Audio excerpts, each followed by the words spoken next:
In this video, we're going to show you how you can download and install shaders in Minecraft version 1.21.8 and onwards. Before we dive into this, make sure to like the video and subscribe to the channel with all notifications on. It really does help out the channel and lets us know that you want more content like this. But first things first, go ahead and quit Minecraft if you have it opened and open up a web browser of your choice. In this case, I'm going to use Google Chrome, but you can use whatever you would like. From here, go to curseforge.com and select Minecraft, and then hit this browse all option right here.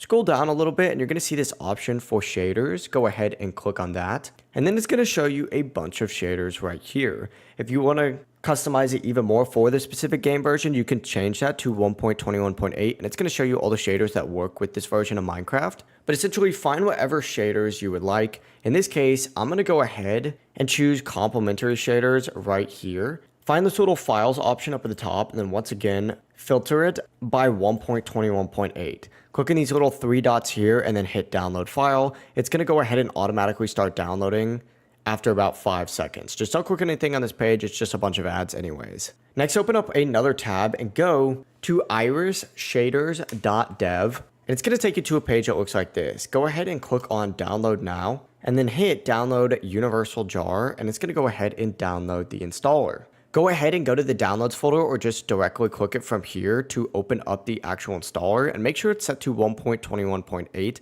and this says .minecraft and it says iris only. Go ahead and click install and what it's going to do is automatically download for you. From here, go ahead and open up the Minecraft launcher and you should see the section that says iris and sodium for 1.21.8 here. If it doesn't say this for you, go ahead and click on it and then find it within this section. Once you have it like that, go ahead and click play. It's going to pop up with this pop-up here. Go ahead and tick this box and hit play again, and it's going to load you into Minecraft. Once Minecraft launches for you, go ahead and either just open up a game of your choice or go directly into options here, and then find the video settings option just like so. And then within here, you're going to see a different kind of format. I'm going to go ahead and make it a little bit bigger so it's easier to see. Find this little shader packs option here. And what you're going to want to do is actually click this open shader pack folder right here. This is going to show you your shaders. Find this little downloads option and find this little one that you just downloaded. Go ahead and drag it in here just like so. And then exit out of this.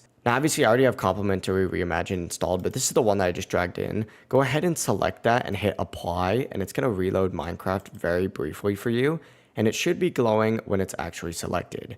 Go ahead and hit done after that, done again, done one more time, and then get loaded into a world of your choice. I'm going to go ahead and just change the title of this real quick to Iris Shaders. Put it in creative and then hit create new world. And this is going to work on previous worlds as well. I'm just creating a new one to show you that it works. But as you can see, once you get loaded in, these shaders are automatically going to be applied. But yeah, it really is as simple as that. If you have any questions, don't hesitate to ask us down in the comment section below. And remember to like and subscribe for even more videos just like this. It really does help out the channel. Have a great rest of your day. Peace.